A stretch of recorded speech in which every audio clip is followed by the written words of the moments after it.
오늘 에스겔 17장 11절에서 14절 말씀, 언약에 충실한 새로운 왕이라는 제목의 말씀입니다. 하나님이 독수리와 포도나무 비유를 해석해 주시면서 바벨론 왕이 이제 여호와긴을 바벨론으로 끌어가고 이제 시드기야를 유다 왕으로 세운 다음에 그와 언약을 맺는다고 합니다. 바벨론 왕은 유다 왕이 자신과의 언약을 지켜야만 유다가 살아남을 수 있게 했습니다. 그러나 시드기야는 언약을 배반하고 이집트를 의지했다라는 거예요. 하나님의 조약을 깨고 하나님보다 다른 것을 의지하는, 그래서 이 이스라엘 나라는 참 우리 한국하고 비슷해요. 우리 한국이 밑에는 일본, 위에는 중국, 다 우리보다 센 나라잖아요. 그래서 우리가 정말 하나님 의지하지 않으면 우리는 이스라엘처럼 주변 나라를 의지할 수밖에 없는 그런 환경을 갖고 있죠. 이스라엘도 마찬가지예요. 남쪽으로는 이집트, 또 위로는 아수르와 또 바벨론이 자리 잡고 더 강한 나라들이 있기 때문에 바벨론에게도 눈치를 봐야 되고 이집트 눈치를 봐야 되고 강한 나라의 비율을 맞추기 위해서 또 그들이 섬기는 우상을 또 같이 숭배해야 돼. 그러니까 우리나라도 중국을 통해서 제사 지내고 유교가 들어왔잖아요. 여러분, 이 대한민국이 얼마나 유교가 강한지요? 아무리 우리가 뭐 기독교 신앙으로 충만하고 뭐 복음으로 뜨겁고 뭐 성령 받고 해도요, 한국 사람들은 뼛속까지 그 유교 문화가 자리 잡고 있어요. 그래서 서양 기독교하고 우리 한국 기독교하고는 완전히 달라요. 신앙은 똑같은데 뭐가 달라요? 문화가 달라요. 문화가. 유교적 문화를 갖고 있어요. 그러니까 껍데기만 기독교지 그 속을 들어가 보면 유교적인 게 너무 많아요. 여러분, 그 이름 지을 때 장명 이름 짓는 장명이 어디서 온지 아십니까? 중국에서 온 줄 알았죠? 저도 중국에서 온 줄 알았어요. 아니에요. 일본에서 왔어요. 중국에서 온 적이 오늘 얘기 안 했으면 큰일 날 뻔했네. 제가 둘째 윤희를 이름 지을 때는 성경에서 윤희계라는 성경의 이름을 따서 그 성경 윤희계를 어떻게 하면 한문으로 이렇게 좀 하려 보니까 윤희가 됐어요. 그러니까 완전히 A 이름인데 옛날 이름들이 됐죠. 근데 이제 윤희 이름은 성경에서 윤희계, 영어 이름은 유니스인데 성경의 윤희계 이름을 가지고 온 거를 윤희로 한 거야.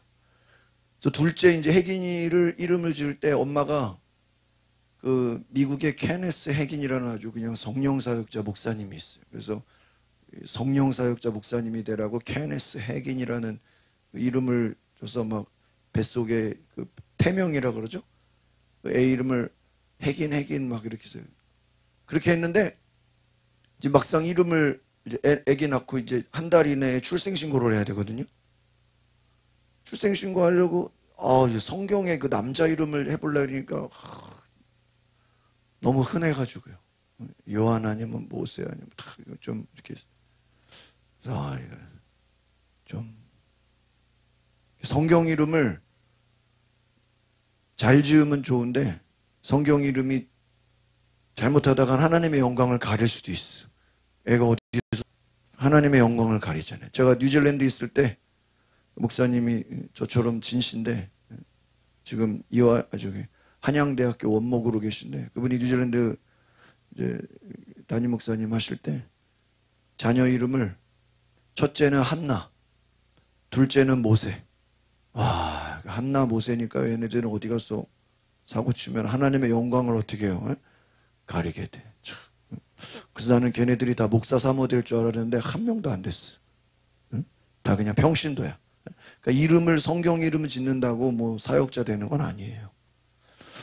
그래서 제가 둘째 이름 지을 때도 그 이름 짓는 거를 장명이 어디서 왔나 한번 이렇게 인터넷에 쳐보니까 이름 우리가 한자로 우리는 이제 한자 이름을 쓰니까 우리 사모님처럼 당연히 장명이 어디서 온 줄 알아요?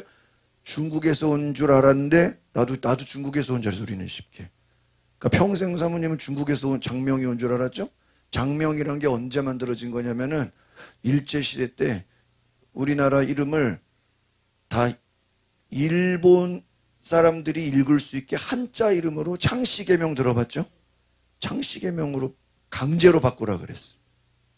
근데 그때 이걸 광복절이니까 이제 이런 얘기를 해도 되죠. 근데 왜 우리나라 말을 일본 사람들이 읽어요, 못 읽어요? 못 읽잖아요. 예? 그냥 최영순 한글로 쓰면 일본 사람들이 못 읽잖아요. 근데 한자로 쓰면 그래서 일본 사람들이 읽는 거야.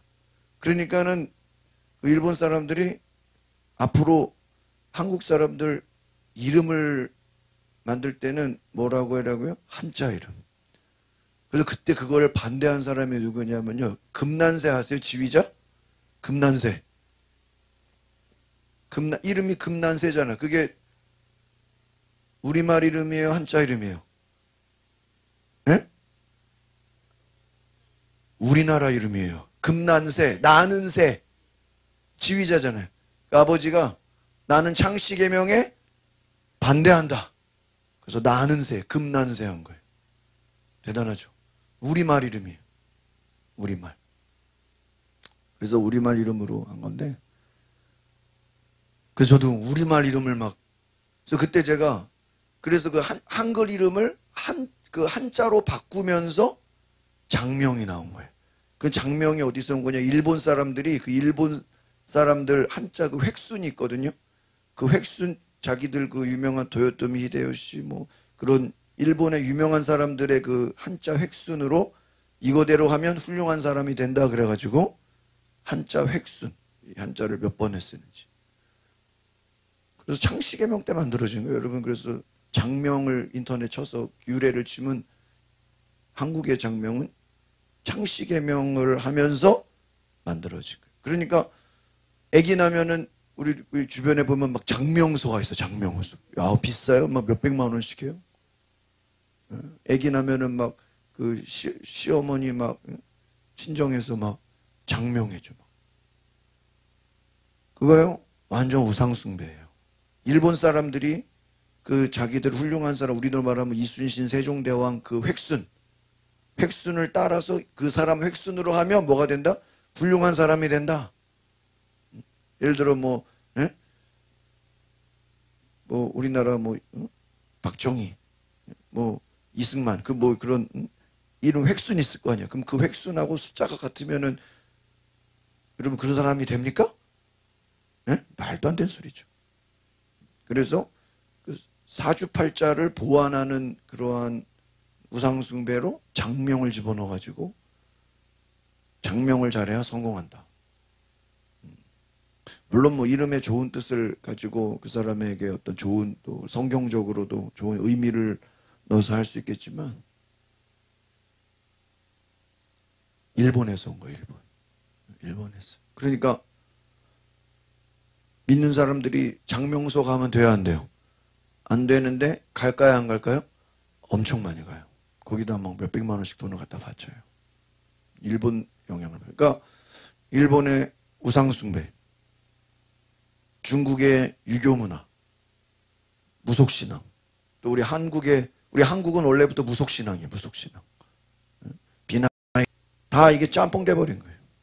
그러니까 하나님을 믿는다고 하지만 무속신앙, 유교적 신앙, 또 일본의 우상숭배 다 혼합되어 있어. 그러니까 여러분 하나님만 온전히 섬기는 게 쉽습니까? 어렵습니까? 어려워요. 오늘 본문은 이스라엘의 불신, 특별히 우상을 의지하는 마음을 단호하게 꾸짖는다는 거예요. 바벨론과 불법적인 동맹. 여러분 바벨론과 동맹하면 돼야 안 돼요? 안 되죠. 여러분 우리가 북한하고 동맹하면 돼야 안 돼요? 안 되죠. 애굽을 의지하는 유다를 향해서 오늘 하나님께서 이와 같이 말하노라. 왕과 신하들과 교만과 거짓된 의지가 내 멸망을 불러올 것이다.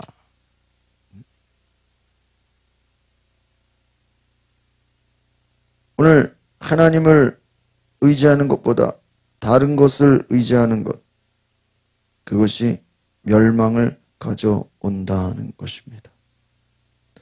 오늘 단순한 정치적인 경고가 아니라 하나님을 떠난 영적 배신, 영적인 하나님을 무시하는 것들, 이 우상 숭배는 하나님이 심판하시겠다라는 것입니다. 또한 이스라엘이 강대국과 동맹을 맺고, 아까 말씀드린 것처럼 강대국과 동맹을 맺으면 뭐를 보호받아요? 안전을 보호받잖아요. 그런데 하나님은 그들의 계획을 허사로 만들어버려요. 오히려 바벨론의 포로로 끌려가게 한다는 것이. 하나님은 심판만 하시는 게 아니라 바벨론의 왕과 이스라엘을 말씀하시면서 포로가 되게 하시고 나중에는 회복시키겠다는 거예요. 이것은 무엇이냐? 바로 이스라엘의 왕이 교만해서 자기의 의를 깨트리고 하나님께 돌아오게 하려는 것이다 라는 것입니다. 15절을 같이 읽어보겠습니다. 15절 시작.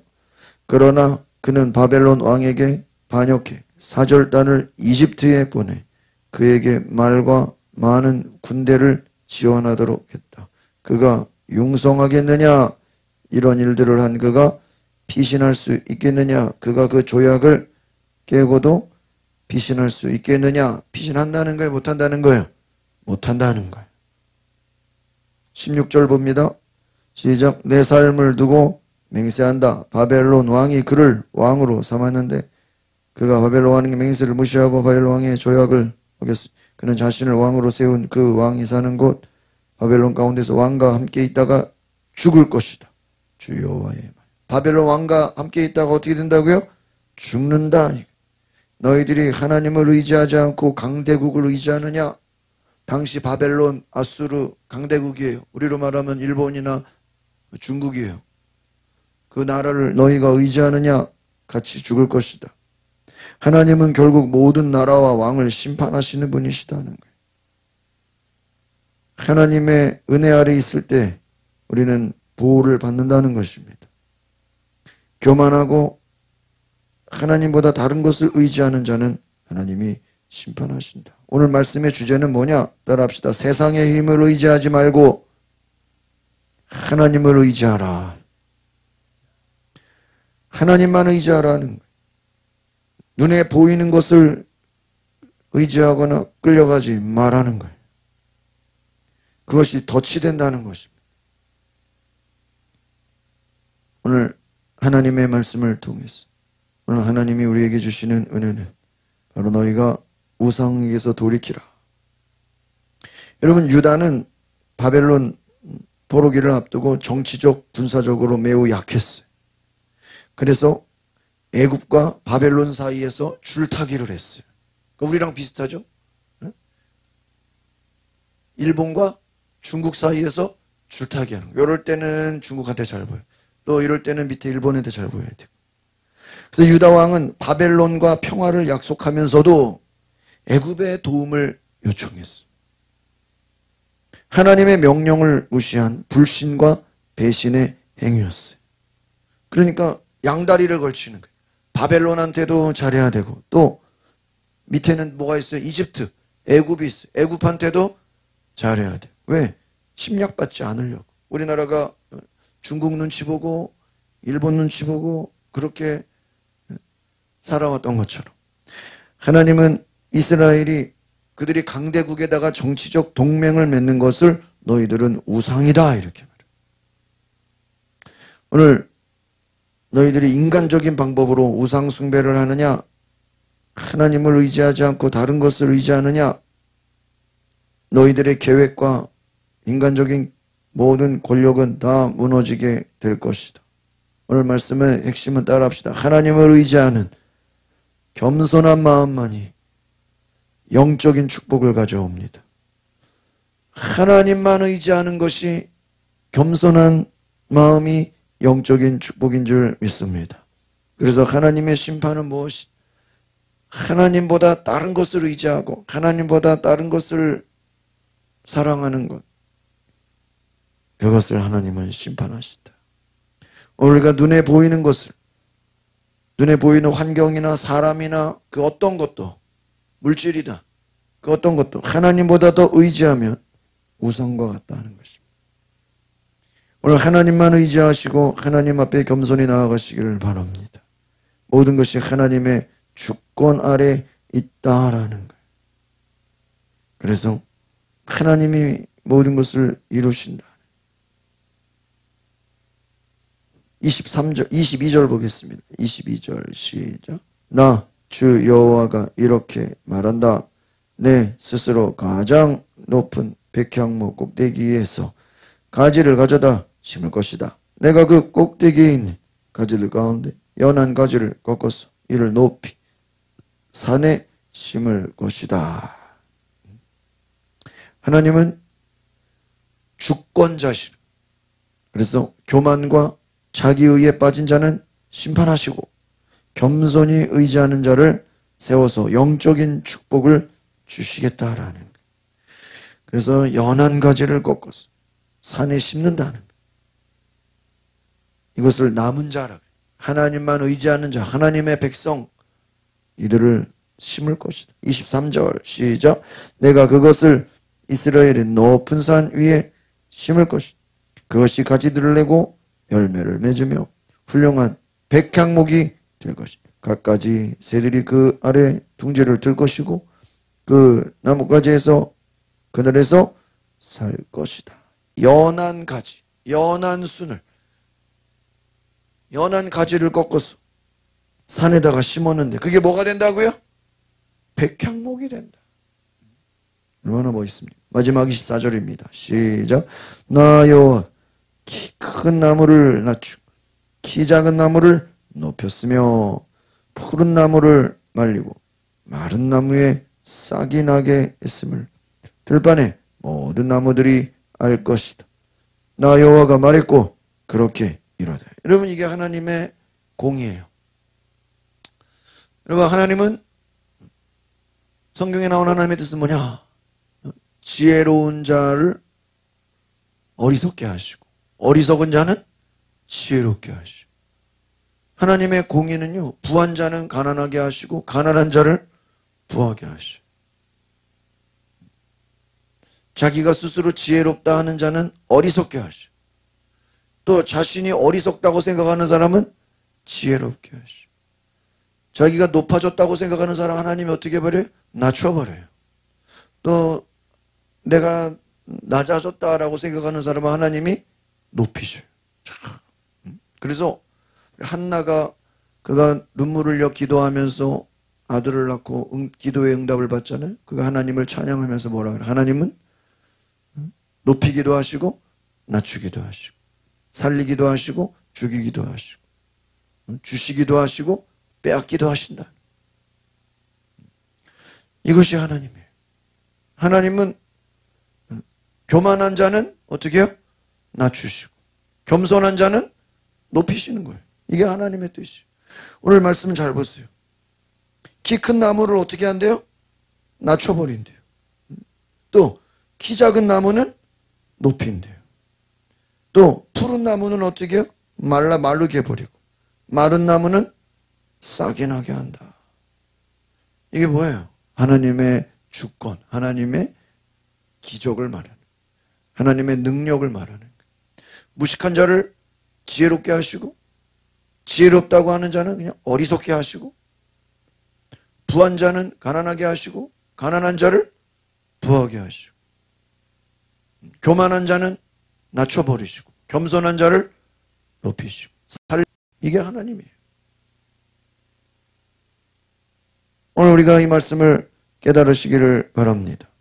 그래서 하나님 앞에 우리가 하나님만 의지하라는, 어떻게 보면 구약의 신앙은 십계명의 신앙이에요. 하나님만 의지하고 하나님만 바라보고 하나님 안에서 믿음으로 살아가시기를 바랍니다. 그래서 우리가 하나님이 주시는 축복을 받으시기를 바랍니다.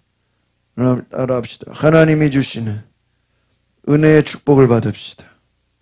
오늘 여러분이 세상을 의지하지 말고 사람을 의지하지 말고 물질을 의지하지 말고 환경을 의지하지 말고 강대국들 권력 의지하지 말고 하나님만 의지하시기를 바랍니다. 요즘에 이렇게 세상을 보면요, 참 세상이 알 수 없죠. 이런 권력이라는 게 참 무서운 거예요. 참 사람들 앞에 멋있어 보이고 대단해 보이고 힘 있어 보이지만요, 칼이에요. 칼. 여러분, 칼이라는 건 잘못 휘두르면 누가 맞아요? 자기가 맞잖아요. 이런 높은 자리 올라가는 거 위험한 거예요. 위험한 거. 권력이라는 거요, 무서운 거예요. 인간의 교만이라는 거 굉장히 무서운 거예요. 이런 마귀가 우리를 넘어뜨리는 게 뭔지 아십니까? 낭떠러지로 막 나가게 하는 거예요. 교만하게 하는 거예요. 그래서 높은 곳에 올려서 어떻게 해요? 떨어뜨리는 거예요. 높은 곳에 올리는 거, 높은 곳에. 오늘 하나님만 의지하는 저 여러분 되시기를 바랍니다. 기도하겠습니다. 거룩하신 주님, 광복절을 맞아서 오늘 이 나라가 정말 하나님의 은혜가 아니었다면 여전히 일제시대 가운데 하나님을 섬기지 못하고 일본처럼 온갖 우상숭배로 온갖 신사참배로 가득할 뻔했던 이 나라를 하나님이 구원하셔서 최고의 기독교 국가가 되게 하신 것을 감사합니다. 전쟁 가운데서도 살리시고 하나님이 이스라엘처럼 택하셔서 하나님만 의지하도록 하신 줄 믿습니다. 주변 나라들 의지하지 말고 환경을 바라보지 말고 하나님만 바라보며 하나님을 왕으로 섬기는 이 나라 민족 되게 하옵소서. 예수 그리스도의 이름으로 기도하옵나이다. 아멘. 우리 시간에 기도하실 때 하나님만 섬기는 이 나라 민족 되게 하옵소서. 하나님만 섬기는 온전한 나라 이스라엘 백성들이 하나님만 섬길 때 그들이 복을 받은 것처럼 우리 대한민국이 하나님만 섬기고 하나님만 높이는 거룩한 나라 되게 해달라고 우리 다 같이 주여 한번